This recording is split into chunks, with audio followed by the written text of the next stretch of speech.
to the sea for a getaway. Car top down and we're driving just to feel young. Moving away to the sea, moving away, can't you see? Sand in your feet, feel the breeze in the summertime. Stars in the sky, one dime for a first time. Moving away to the sea, moving away, can't you see? We'll drink. Perkenalkan, nama saya Wadatul Insania. Nah, yang pertama saya akan menjelaskan tentang pengertian aksam Al-Quran. Menurut bahasa, aksam merupakan bentuk jamak dari kata qasam yang berarti sumpah. Sedangkan kata qasam sama artinya dengan kata halaf dan yamin. Karena memang satu makna, yaitu berarti sumpah. Sumpah dinamakan dengan yamin karena orang Arab kalau bersumpah saling memegang tangan kanan masing-masing. Sedangkan menurut istilah, qasam atau sumpah yaitu mengikat jiwa untuk tidak melakukan sesuatu perbuatan atau mengerjakannya yang diperkuat dengan sesuatu yang diagungkan bagi orang yang bersumpah, baik secara nyata ataupun keyakinan saja. Jadi, sumpah dalam ucapan sehari-hari merupakan salah satu cara untuk menguatkan pembicaraan yang diselipi dengan pembuktian atau persaksian yang mendorong orang lain atau lawan bicara agar bisa mempercayai dan menerima. Sebab, pembicaraan yang diperkuat dengan sumpah itu berarti sudah dipersaksikan di depan Allah. Jadi, ilmu aksamil Al-Quran adalah salah satu ilmu-ilmu tentang Al-Quran yang mengkaji tentang arti, maksud, hikmah, dan rahasia sumpah-sumpah Allah yang terdapat di dalam Al-Quran. Berikut sigot khaslam yang asli seperti dalam Quran surat An-Nahl ayat 38. Bismillahirrahmanirrahim. Wa aqsamu billahi jahda aymanihim la yab'asu wahu mayyamut. Artinya, mereka bersumpah dengan nama Allah dengan sumpah yang sungguh-sungguh.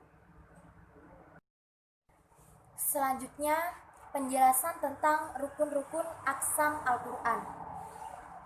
Sigot aksam yang asli terdiri dari 3 rukun.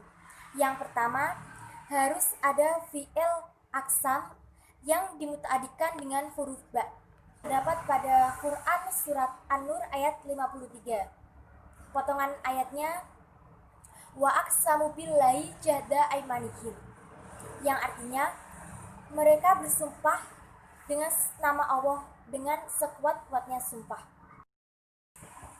Rukun qasam yang kedua yaitu harus ada muqsam bih atau penguat sumpah, yaitu sumpah harus diperkuat dengan sesuatu yang diagungkan bagi orang yang bersumpah.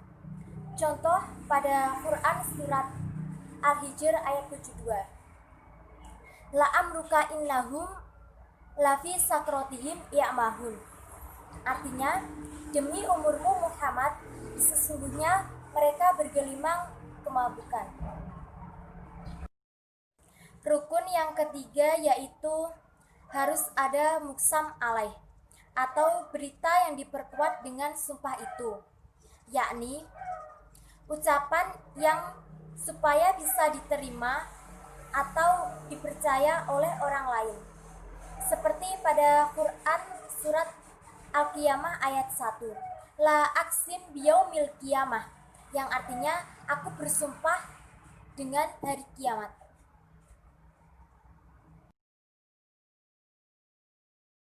Assalamualaikum warahmatullahi wabarakatuh. Perkenalkan, nama saya Niken Futiana Dewi.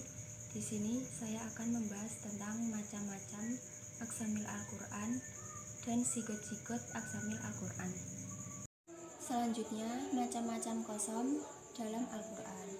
Qasam dalam Al-Quran menurut segi fi'ilnya dibagi menjadi 2, yaitu yang pertama qasam dohir. Kosam dohir yaitu kosam yang fi'il kosomnya disebutkan bersama dengan muqsam bihnya, seperti yang terdapat dalam surat Al-Ma'arij ayat 40 yang berbunyi Bismillahirrahmanirrahim. Fala uksimu birabbil masyariki wal magharibi innalaqadirun, yang artinya maka aku bersumpah dengan Tuhan yang memiliki timur dan barat, sesungguhnya kami benar-benar maha kuasa. Yang kedua, kosam mutmar atau kosam tersimpan, yang berarti kosam yang fi'il kosomnya tidak disebutkan bersama dengan muqsam bihnya karena kalimatnya terlalu panjang, seperti yang terdapat dalam surat Ali Imran ayat 186 yang berbunyi Bismillahirrahmanirrahim. Latublawunna fi amwalikum wa unfusikum, yang artinya kamu sungguh-sungguh sedang diuji terhadap hartamu dan diri. Zigot aksamil Al-Quran yang terdiri dari 4 zigot. Zigot pertama bentuk asli, sebagaimana sudah disebutkan bahwa zigot yang asli dalam sumpah itu ialah bentuk yang terdiri dari 3 unsur fi'il. Sumpah yang dimuta'adikan dengan ba' muqsam bih atau muqsam alaih. Kemudian fi'il yang dijadikan sumpah itu bisa lafal aksarnu, ahlifu, atau asyidu, yang berarti semua itu saya bersumpah. Zigot kedua ditambah dengan huruf la. Kebiasaan orang yang bersumpah memakai berbagai macam bentuk, yang berarti merupakan zigot yang tidak asli lagi. Begitu pula dalam Al-Quran banyak terdapat juga zigot-zigot sumpah lain di samping yang asli tadi. Misalnya zigot yang ditambah dengan huruf la di depan fi'il kosongnya. Contohnya dalam surat Al-Ma'arij ayat 40 yang berbunyi Bismillahirrahmanirrahim.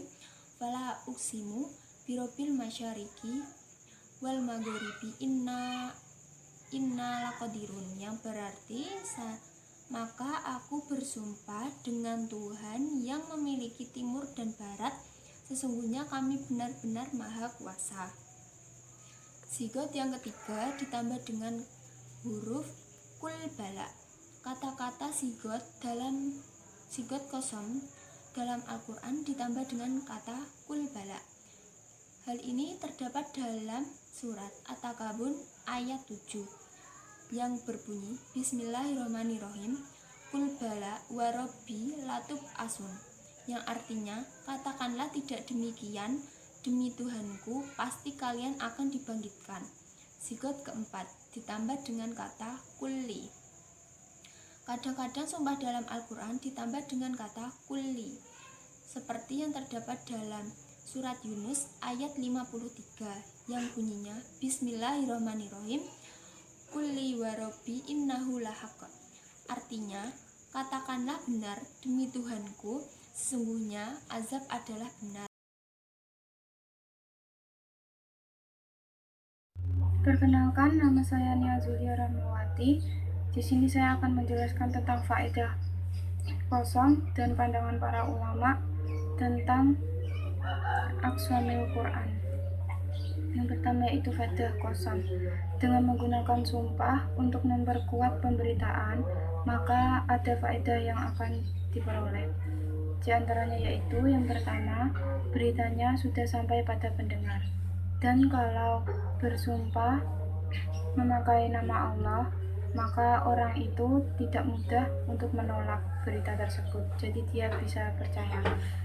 Yang kedua yaitu yang memberi berita sudah merasa lega karena beritanya sudah didengar dengan cara dia bersumpah memakai nama Allah dan juga dengan diperkuat dengan beberapa taukid. Yang terakhir yaitu dari Dr. Bakri Syekh Amin yang mengatakan bahwa dengan bersumpah memakai nama Allah atau sifatnya berarti memuliakan atau mengagungkan Allah Subhanahu wa Ta'ala, karena telah menjadikan namanya selaku zat yang diagungkan selagi penguat sumpahnya, tidak memakai nama atau benda-benda lain sesuai dengan peraturan dan definisi sumpah. Selanjutnya yaitu pandangan para ulama tentang aqsamil Quran. Menurut Qotan, qasam dan yamin adalah dua kata sinonim, memiliki dua kata yang sama. Qasam didefinisikan sebagai mengingatkan jiwa atau hati untuk tidak melakukan sesuatu dengan suatu makna yang dipandang besar, agung, baik secara hakiki maupun i'tiqadi atau kepercayaan oleh orang yang bersumpah itu. Bersumpah dinamakan juga dengan yamin, tangan kanan, karena orang Arab ketika sedang bersumpah memegang tangan kanan sahabatnya. Kemudian menurut Abu Al-Qasim Al-Qushairi menerangkan bahwa rahasia Allah Subhanahu wa Ta'ala menyebutkan kalimat qasam atau sumpah dalam kitabnya adalah untuk menyempurnakan serta menguatkan hujahnya, dan dalam hal ini kalimat qasam memiliki dua keistimewaan. Yang pertama sebagai syahadah atau persaksian serta penjelasan, dan kedua sebagai qasam atau sumpah itu sendiri.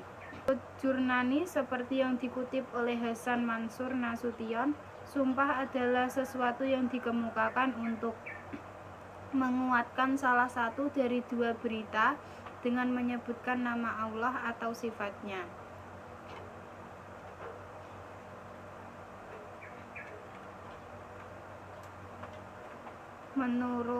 Sedangkan menurut Miftah Farid dan Agung Syihabuddin, sumpah adalah salah satu alat taukid yang cukup efektif di dalam kelaziman perhubungan atau komunikasi. Terlepas dari pendapat beberapa ulama tadi, makna dan maksud adanya qasam ialah hanya Allah yang tahu. Wallahu a'lam bishawab.